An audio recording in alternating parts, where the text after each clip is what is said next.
Praduga baik.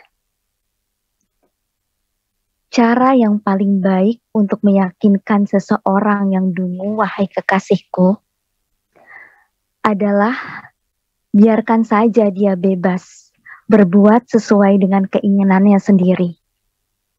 Setelah itu, dia akan sadar dan menyesal sendiri. Nanti di penghujungnya, dia akan menyadari kesalahan, mengagumi Dirjata Pamungkas. Bukan lidah yang menjulur panjang dan merepet terus-menerus. Pukulan mematikan yang engkau pakai adalah dengan tutup mulut, bukan dengan mengoceh. Memang kurdaya menalar, akan tetapi engkau merasakan sendiri, wahai kekasihku, betapa sulitnya engkau membatalkan pilihan hatimu. Padahal engkau sendiri melihat langsung kedunguan orang yang engkau cintai. Banyak orang yang mencari tempat yang nyaman, dapat melihat pemandangan yang indah, tetapi engkau, wahai kekasihku, di mana saja tempat yang kau singgahi, dengan sendirinya menjadi indah. Terkadang aku ingin meniru caramu, yaitu dengan tutup mulut. Ternyata dengan mudah mencegah mulut supaya jangan berbicara, cukup dibungkam dengan tangan. Akan tetapi, ternyata tanganku tidak mampu membungkam hatiku, supaya jangan selalu menyebut namamu. Tidak jauh di sekitar kita ini, wahai kekasihku, banyak orang yang otaknya hanya sebatas dekorasi. Namun mulutnya seperti stasiun radio yang memancarkan frekuensi modulasi dengan penyiaran selama 24 jam tanpa henti.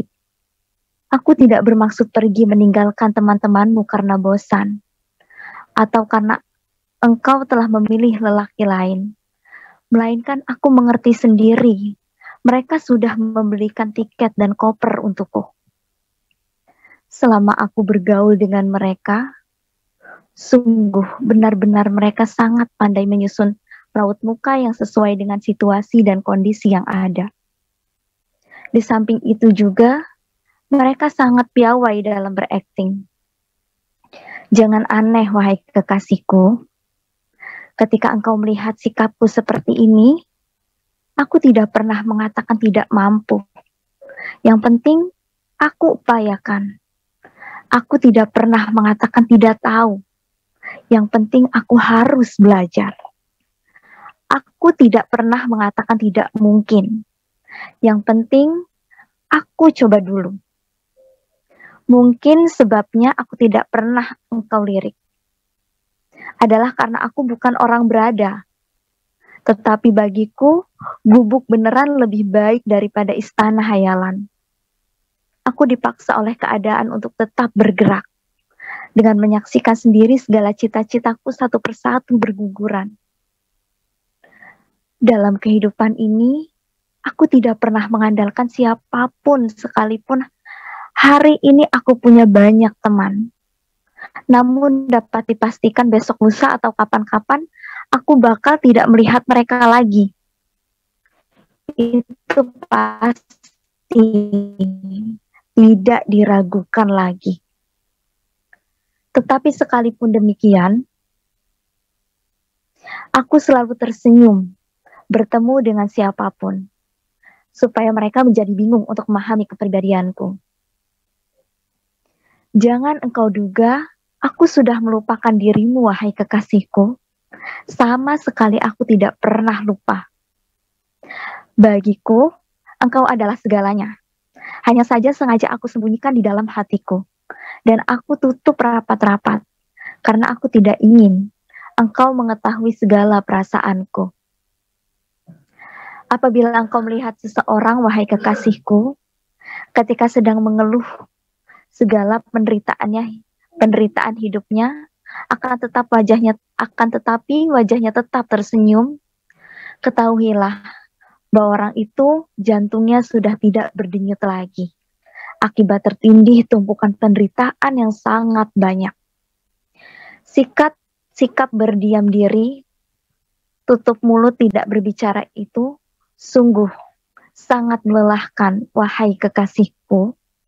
Namun demikian, tetap menjadi cara terbaik untuk menjawab berbagai komentar orang yang dirasakan tidak sedap. Selama engkau mengabaikan diriku, terjadi pertempuran sengit di dalam diriku, sehingga terpaksa aku harus meminta maaf di kepalaku, karena hatiku selalu memberontak dan mencampakkan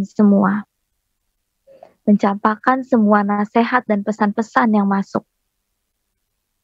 Padahal pesan singkat yang isinya hanya berbunyi, hentikan kerinduanmu terhadap perempuan yang tidak pernah memperhatikan dirimu. Namun sekalipun demikian, wahai kekasihku, aku senantiasa bersyukur kepada Tuhanku atas segala keberuntunganku dalam hidup ini. Karena dengan nasib buruk seperti ini, aku yakin nanti akan membuka mata hatiku, sehingga aku dapat melihat banyak kenikmatan hidup yang selama ini tidak aku sadari. Sementara ini, impianku ingin meraih bintang, sekalipun gagal. Akan tetapi, siapa tahu di saat mendatang, Tuhanku memberi rembulan. Aku yakin betul. Apapun yang aku inginkan, pasti akan menjadi suatu kenyataan. Karena aku selalu mempunyai praduga yang baik terhadap Tuhanku. Ada 3 hal yang datang tiba-tiba tanpa jadwal waktu dan perjanjian dulu, yaitu rezeki, keberuntungan, dan kematian. Memang sampai saat ini, wahai kekasihku, engkau masih tetap mempercayai apa yang dikatakan temanmu itu. Sebabnya karena engkau mencintainya, bukan karena dia orang yang jujur. Memang sampai saat ini titik lemahmu bukan pada otakmu, tetapi pada perasaanmu. Sampai saat ini engkau percaya bahwa temanmu tidak pernah berubah, masih tetap mencintaimu seperti semula. Sekalipun sampai sekarang engkau masih tetap tidak suka kepadaku.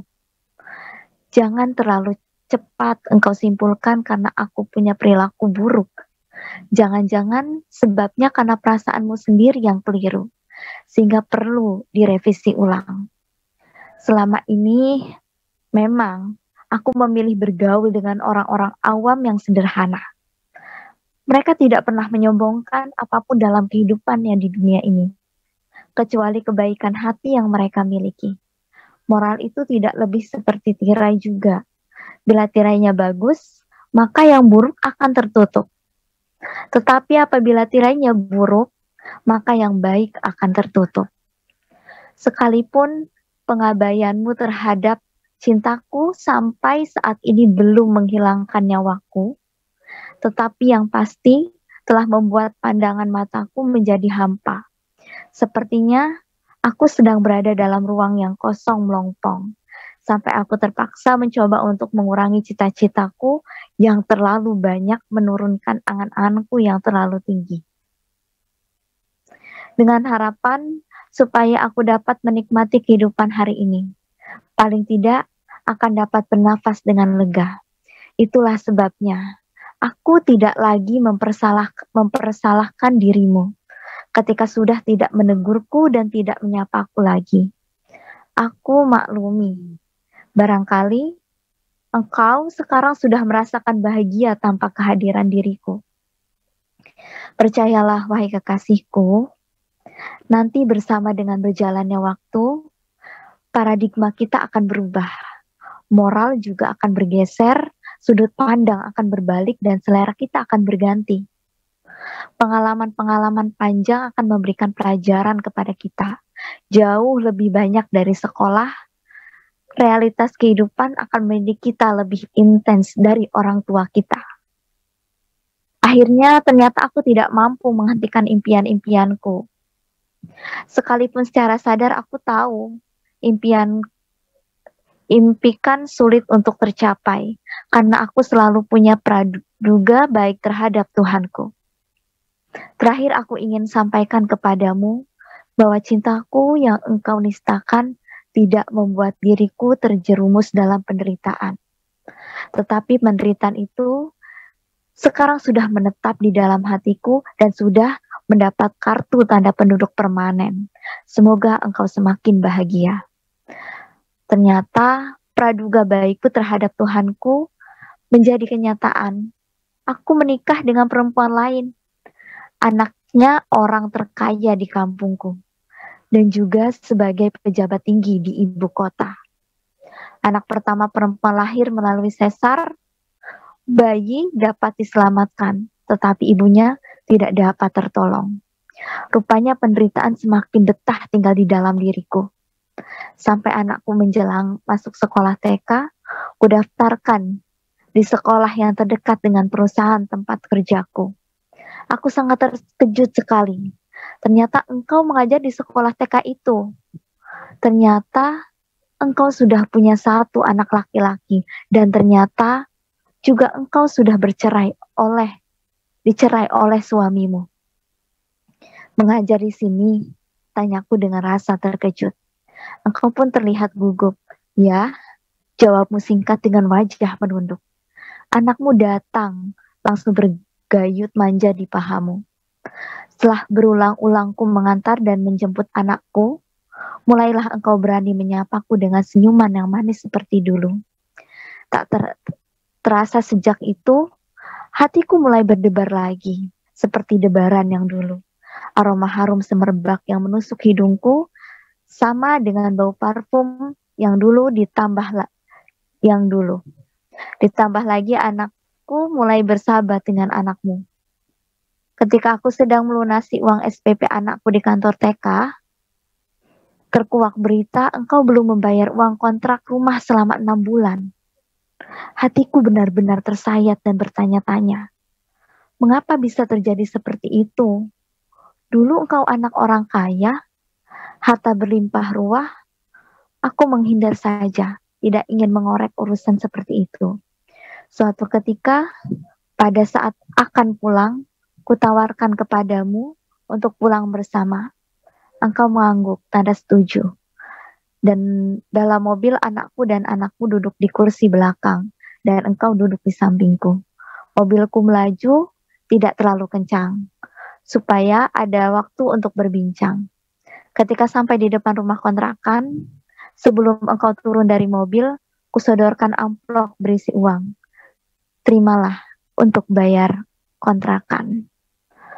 Engkau menolak keras, tetapi aku paksakan. Kumasukkan dalam tasmu, akhirnya engkau mengucapkan terima kasih dengan suara parau dan air mata berlinang. Aku turun dari mobil, membantu anakmu keluar. Lalu kuturunkan sampai dengan rumah. Sebelum masuk rumah, ku pegang pundakmu. Lalu kutawarkan, aku punya rumah kosong. Tidak aku tempati, tidak jauh dari sini. Engkau boleh tinggal. Tidak usah menyewa bila engkau berkenan. Engkau tidak menjawab sepatah kata pun. Hanya terlihat air mata menggelinding menyeberang pipimu sambil menuntun anakmu. Sebelum masuk rumah, engkau mengatakan terima kasih dengan suara perlahan dan bergetar. Lalu pintu pun tertutup, terdengar suara ceklak.